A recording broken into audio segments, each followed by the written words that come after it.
grabe. Alam mo na kung ano meron sa 15. Traffic mamaya. Maraming nasa mall, maraming nasa bangko, maraming nasa gimikan. Marami ring nakapila sa mga payment ng bills. At marami ring stress at bad trip ngayong araw na ito. Bakit? Dapat di ka stress kasi alam mo naman na ano ngayon sweldo, di ba marami kang datong. Pero bakit ka stress? Bakit? Kasi ang mahal ng tubig mo, ang mahal pa ng kuryente mo. Saan ka pa lulugar? Ayoko na talaga. Uy, grabe yung mga bills ngayon Hindi ko ine-expect na kahit sa tubig, nagtataasan din. Pero sa bagay, siguro kaya mataas ang bills ng mga tubig.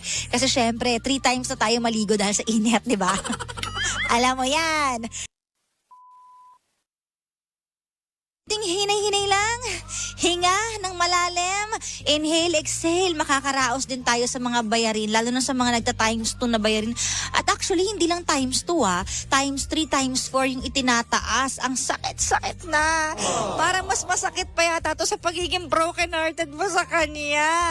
Alam mo yung tipong dadaan lang sa palad mo yung pera. Bakit ganun? Parang dapat may enjoyin ko to pero hindi ko na mag-enjoy kasi kailangan ko muna magbayad ng mga bills at mga kautangan ko. Hirap talaga. Sana makaraos din tayo. Sana matapos itong sobrang init na ito. Ma-Michael Jacksonin ako. Ay, inaano mo kung tinutokso mo kung ano Michael piloto tsaka Michael Jackson. So, ilalabas natin ng konti ang flesh. Okay na ba yan? Wow. Ayan. Yes. Labas mo ng todo. Ayan, konti pa. Isang braso. Kasi ang laki ng Ayan. braso ko nga. Ayan. Okay. Oh, yes. Malaman. Voluptuous. Awesome.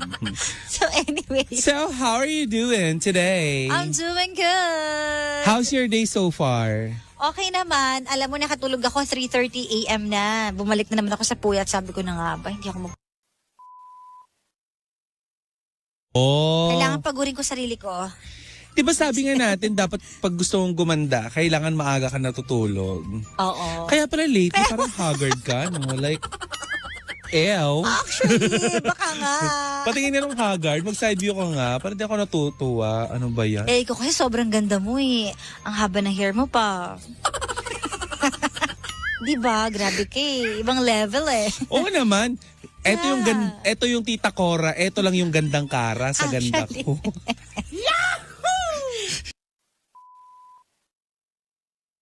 Papipiliin kita sa dalawa. Ano ba yung gusto mo marinig sa akin? Yung mabait bang mga salita? Mabait na lang po. Para maiba kasi mahaba hair mo ngayon Oh, yes. Po, sige po. Anong pangalan niyo ulit? Si Ana.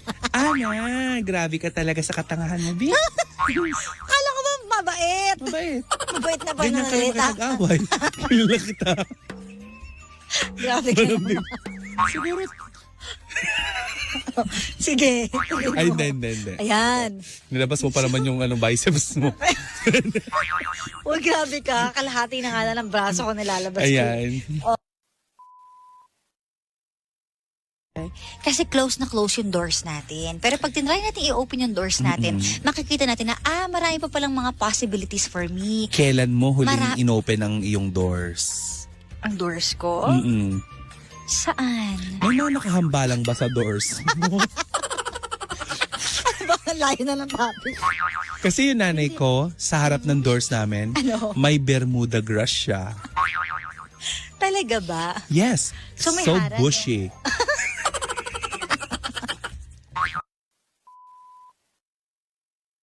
Gurin mo ba? Tatanungin muna kita, nasubukan mo na ganyan? Makahuli? Oo. Ay, hindi pa naman. Hindi ko nakita ng dalawang mata ko. Alam ko lang na may naganap kasi sa door lang ako Ganyan na. Ay, Oh, so parang may nangyayari sa loob. Oo, ginanon ko lang yung tenga Sana ko. Sabi kumatok ko, ka. Ay, babae. Kumatok nga ako. Do you wanna build a snowman? Diba? Kumatok nga ako Tapos after narinig kong mo? marinig. Oh, gumano sa loob, tapos sa gano'n ka na, okay, bye.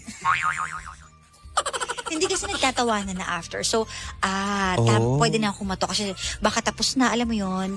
So, Tapos na nga, lilim ng Kara. chikahan.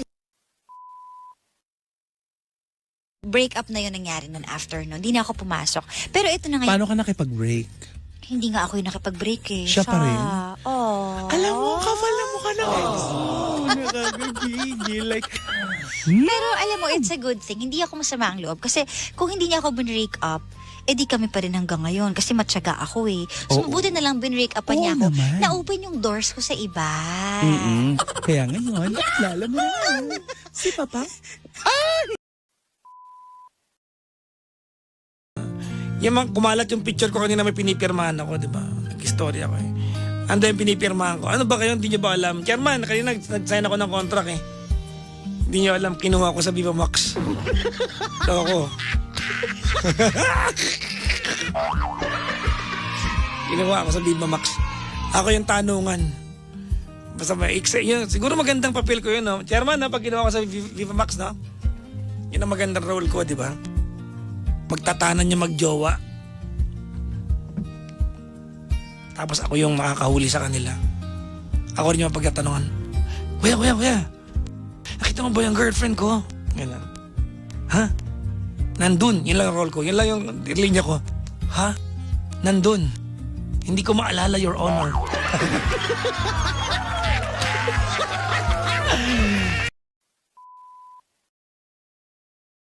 Sa mga naghahanap po kay Chico, masakit po balakangan niya kasi parang may magkakaroon yata siya.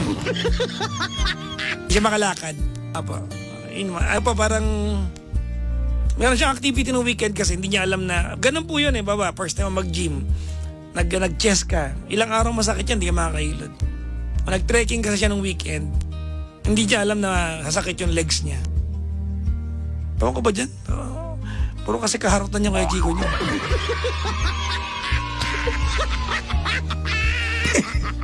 Total wala naman siya eh. Pulutanin natin.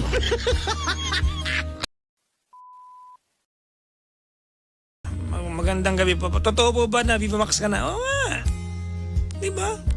Ako pag in-offer ko ng Viva Max, oo talaga ako. Pero ayoko nung leading man. Tanungan lang. Diba? Tambay lang sa eksena. Pwede yung tambay ka sa eksena. Parang tambay sa kanto niya. May mga silipi tambay ha. Tanungan niya na ng mga nawawalang Lalamove Rider. Yung mga naliligaw na Lalamove Rider, nakasalali ang buhay sa mga tambay. Boss, nandito yung 167. Pulang gate. Dun. Alam ng tambay yan. Eh? Kasi yung mga tambay, tanungan na nawawalang Lalamove Rider yan.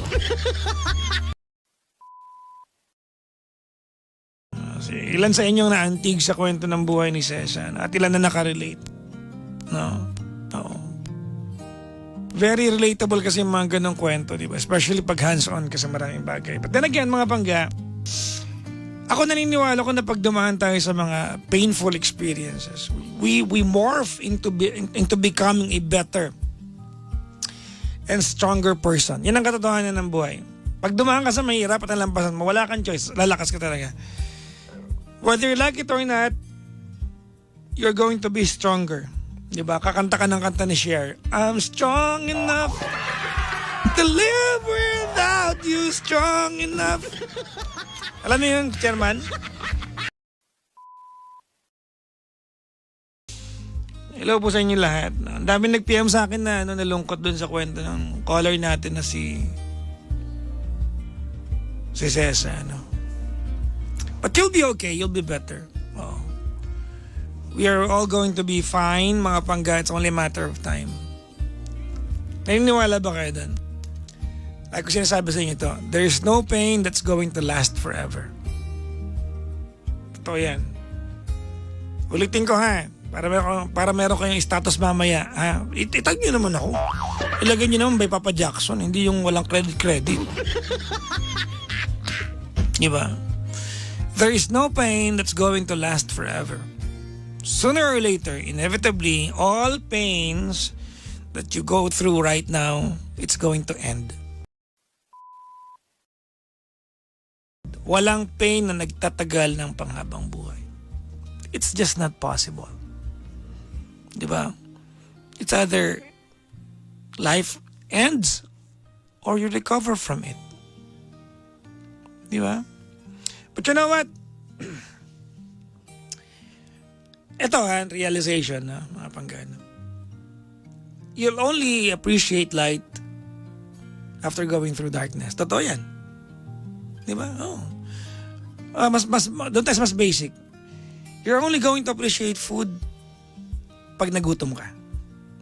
You'll never appreciate food kapag busog ka. Diba? The real appreciation of your favorite food, or any food for that matter, is when you get hungry. No. The only appreciation of light if there's darkness. The only appreciation, the only true and real appreciation of strength is when you've been through weaknesses. Totoo yan, mga panggana. Totoo yan.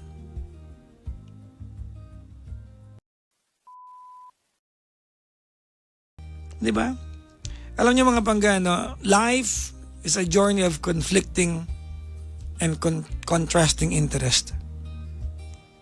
Life is a journey of conflicting and contrasting interest. And that makes life wonderful.